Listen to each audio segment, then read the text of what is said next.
Thanks, everybody. Oh, what's going on? Arizona. Oh, Are okay. you going to take a question on U.S.-Africa Summit? It's the biggest gathering of the Okay, I'll take that. Let me just do this and I'll. Okay, we have a guest. I forgot.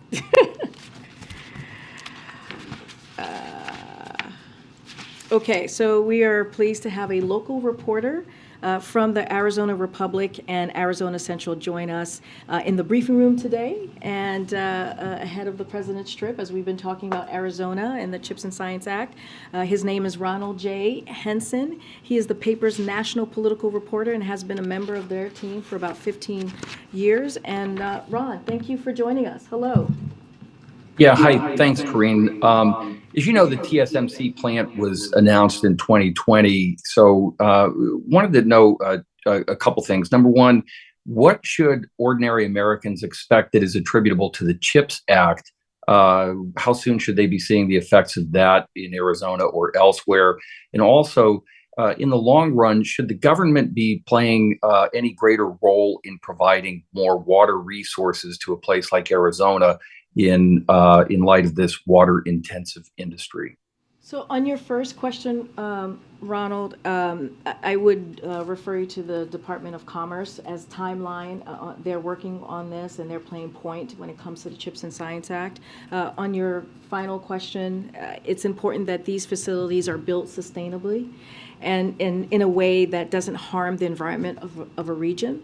We know that these chip fabs can be water intensive, but both TSMC and Intel have taken steps to reduce water usage at their facilities in Arizona. In the case of TSMC, they have planned on a site industrial water reclamation plant that will significantly reduce liquid discharge. Within the Biden administration, it is an issue we take very seriously, as evidenced by funding for Arizona drought resiliency resources, included in the Inflation Reduction Act, as you know, Ronald.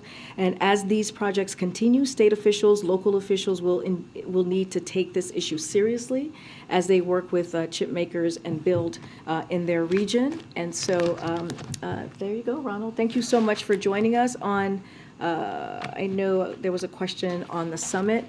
We will have more. We will have more to share in the next couple of days. Yes, the U.S. summit is incredibly important. We have invited 49 African heads of state to Washington, D.C. for a 3-day summit to highlight how the U.S. and African nations are strengthening our partnerships to advance shared priorities. The summit reflects the U.S. strategy towards Sub-Saharan Africa, which emphasizes the critical importance of the region to meet this era's defining challenges. Again, we will have more to share on the upcoming days. I gotta go, guys. Thank you so much.